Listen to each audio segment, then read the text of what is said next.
ถ้าซื้อได้มานี่เราไม่บอกเลย สบายดีพี่น้อง อุดมสมบูรณ์ ไปดีสิเรียกแป้งพี่น้องเนาะ มีเงินเด้อข้าวหน้ามาแถวนี้จะขายบ้าน และสุบอนเด้อพี่น้องเอ้ย อุดมสมบูรณ์บ้านนี้ ไปดีย้ำสวยๆพี่น้องเนาะ ผ้าป่าเป็นบ้านนี้บ้านก็เอง กล้องคือมือแท้นี่ อยู่ได้อยู่ได้อยู่อัน มื้อนี้ครับมีบุญพี่น้องเอ้ยเนาะ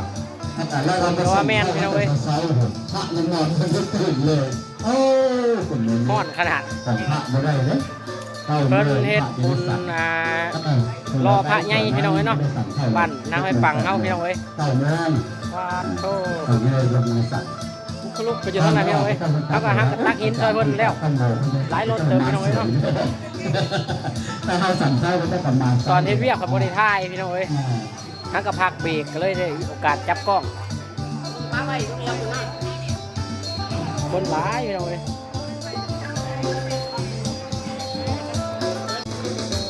นี่เป็นรอพระพี่น้องเนาะรอพระองค์ใหญ่เดี๋ยวสิพาขึ้นไปเบิ่งพี่น้องเนาะเพิ่นกำลังนะเพิ่นกำลังรอท่านแล้วไปดีไหมยายไปดีถูกขาไม่ไงมีพี่น้องเนาะไม่ไงมีเสียปลาเพิ่นเลยหลายคนเลยพี่น้องเอ้ยมากหน้าหลายตาหลายหมู่บ้านในน้องเมยก็มาแต่เช้าคนเลยป้าเถอะสบายดีมาห่วมทำบุญน้ำการพี่น้องเอ้ยช่วยกันเนาะคนหลายเลยรอพี่น้องเอ้ยหลายบ้านได้เลยนะบ่ได้ว่าแต่เขตเฮาพี่น้องเอ้ยเนาะ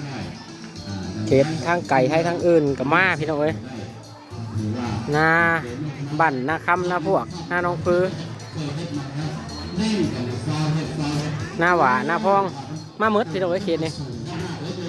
เดี๋ยวสิพาขึ้นไปเบิ้งพี่น้องเนาะเพิ่นกำลังเฮ็ดกำลังรอทั้งเทิงยังแล้วลุงของเจ้าได้หมูน้อยอยู่บ่เดี๋ยวนี้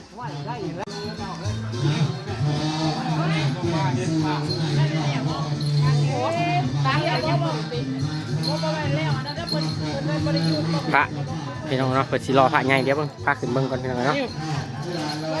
เด้อพี่น้องเอ้ย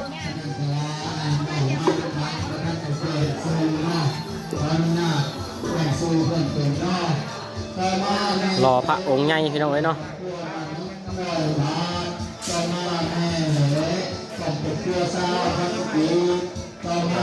โอ้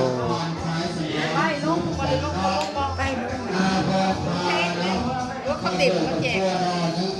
เขาติดมันแจก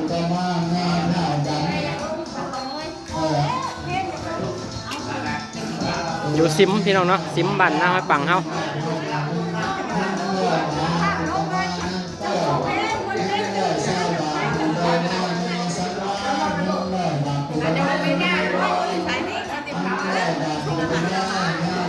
หิวปูนหิวอันยังซอยเพิ่นพี่น้องเอ้ยเฮากันได้เลยบริถ่ายคลิปตอนเฮ็ดเวียกนะพี่น้องเอ้ยเนาะบ่มีมือกล้องพี่น้องเอ้ยเอาอัปเดตให้เบิ่งตอนพักผ่อนก่อนพี่น้องเนาะอัปเดตให้เบิ่งพระใหญ่พี่น้องพระใหญ่กุละสูงหลายเม็ดอยู่พี่น้องเอ้ยดิอันนี้ก็คือแบบพี่น้องเนาะแบบพิมพ์เพิ่นรอ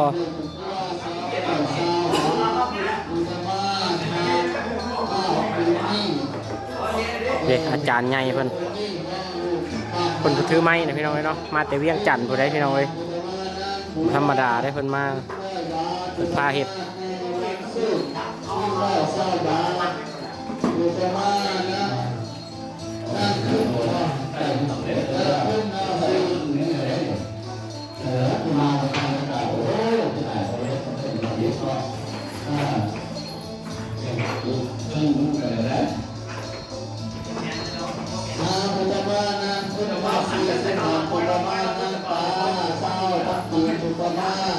กำลังประกอบแบบพี่น้องเนาะ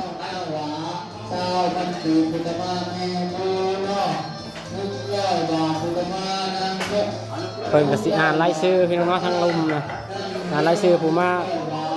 ต่อยอดพี่น้องเนาะต่อยอดสร้างพระอ่านรายชื่อ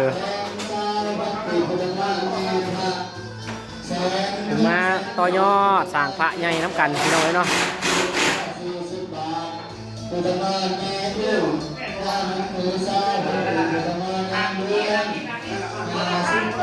นี่น็อตข้างแน่เลยพี่น้องน็อตจับข้างแน่เลยเพิ่นเทนบ่ธรรมดาได้นี่พ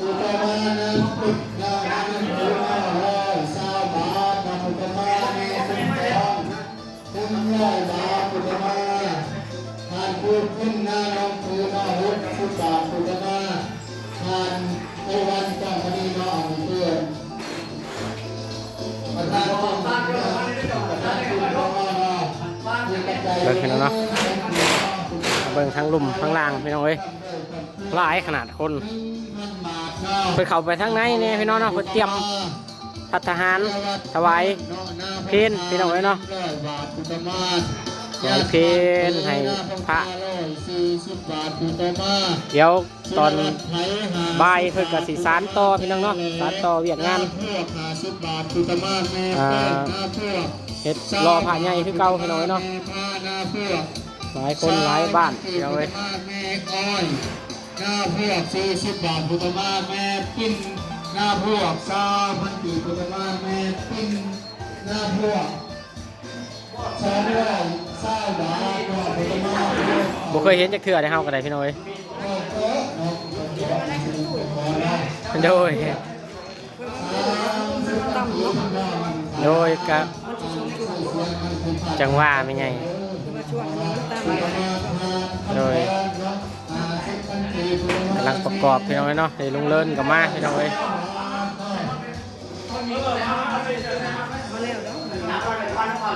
จังว่าไม่ไงยันบ่เล่เหี่ยวอยู่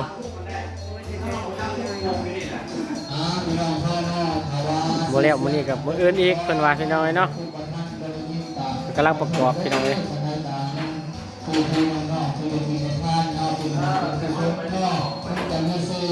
มีเสียงขัดตัวโกงฟองตาคุณกุศลแต่ก็นี่คุณเต่าอยู่หน่อยให้มาด้วยขัดตัวโกงฟองเนาะเดินมาเตรียมตั้งป้านั่งเรื่อยนะเนาะนั่งเรื่อยเนาะนี่พี่น้องเอ้ยกำลังจัดโต๊ะจัดตั้งแขกหลายหมู่บ้านพี่น้องเอ้ยเนาะมาร่วมงานมื้อนี้ก็ได้เป็นกมาแม่เป็นบุญนอกต้องนอกจะแม่สามพระในนอกพระกับพระเป็นประธานนอกนี่ก็ใจบุญเสนคืนนอกหน้าตานอกนี่พี่น้องเอ้ยมันจะมีแบบที่ขัดแน่พี่น้องเอ้ยเนาะใส่เล็กใส่ยังขัดแน่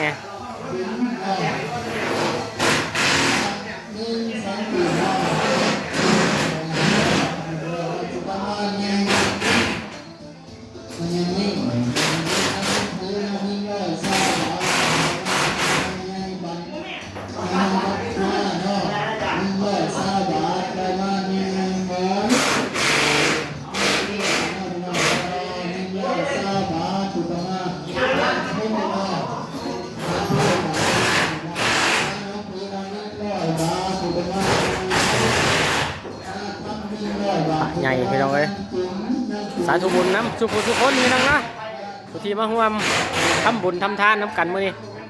ขอให้ได้บุญได้กุศลหลายๆเด้อเนาะให้อยู่ดีไม่แห้งพี่น้องเอ้ยหลายหมู่บ้านพี่น้องเอ้ยเนาะป้าอาจารย์มาจากทางเลี้ยงมือข้ามาเฮ็ดอยู่พี่น้องเอ้ยบ่ธรรมดาเด้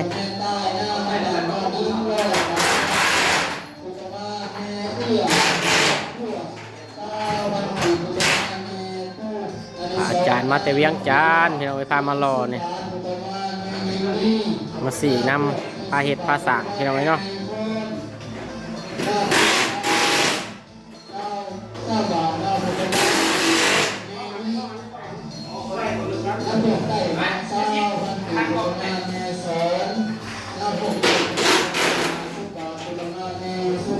พี่น้องเลยพาเบิ่งพาลงมาเบิ่งบรรยากาศทั้งลุ่มทั้งกันพี่น้องเนาะ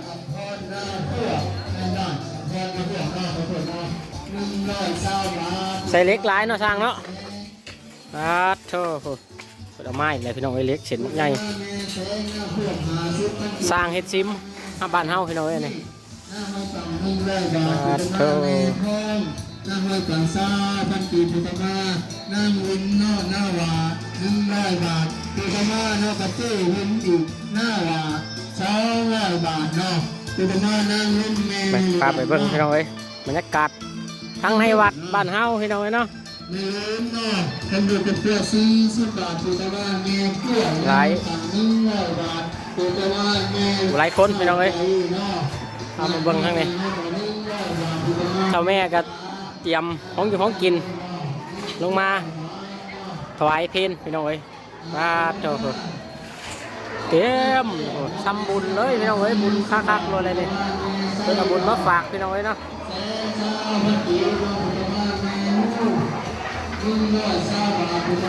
บ้านนาหวาบ้านเคยหลาก็มีพี่น้องเอ้ย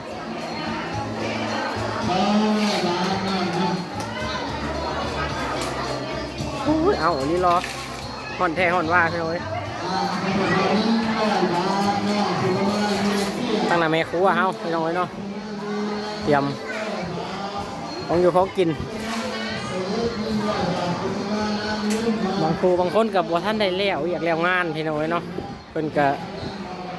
บ่ท่านมาห่วมก็มีพี่น้องเอ้ยผู้บ่ท่านเกี่ยวข้าวเกี่ยวน้ำแล้วผู้ได้แล้วแล้วก็มาพี่น้องเอ้ยเนาะผู้บ่ท่านแล้วก็บ่ได้มา เฮาก็มาแต่เมืองพี่น้องเอ้ยวัดป่าดูบ้านน้องแดงพี่น้องเอ้ยผู้มาแต่ทั้งน้องแดงน้องบัวผู้ใดพี่น้องเอ้ยน้องบัวท่าผู้เพิ่นก็มาห่วมปลาเข่าเด้อจำบุญใหญ่เลยพี่น้องเอ้ยผู้สบายดีเตรียมถวายเพลพี่น้องเอ้ยเนาะไม่ออกไม่ตุนเท่าทั้งนี้โธ่ไหลไส้อยู่พี่น้องเอ้ยเมื่อกี้นี่พากันหิวปูนเพิ่นพักเที่ยงเพิ่นก็เลยมาหับพรบาทนี้พี่น้องเนาะเตรียมภัตตาหารถวายพระ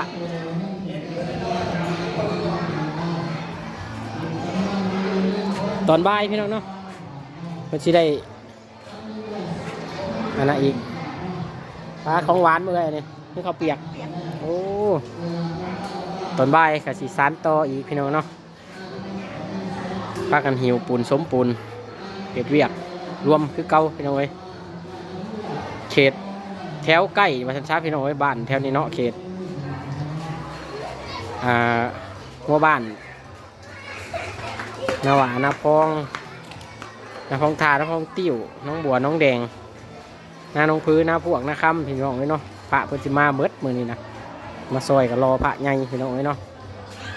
โอเคพี่น้องเอ้ยเอาไว้สมิกรพี่น้องเนาะสำหรับคลิปนี้ตอนแรงตอนบ่ายตอนเพลนตอนบ่ายเราสิอัปเดตให้เบิ่งใหม่พี่น้องเอ้ยเนาะผมขอบคุณหลายๆเด้อพี่น้องพวกไปสุขคนขอบคุณทุกกำลังใจขอบคุณทุกคอมเมนต์พี่น้องเนาะสาธุบุญน้ำสุขคนพี่น้องเอ้ยขอให้ได้บุญได้กุศลน้ำกันเด้อเนาะให้มีแต่ความสุขกายสบายใจสุขคนพี่น้องเอ้ยที่มาร่วมงานครั้งนี้ก็ได้มาอีกแล้วว่าซั่นสำหรับคลิปนี้สบายดีพี่น้อง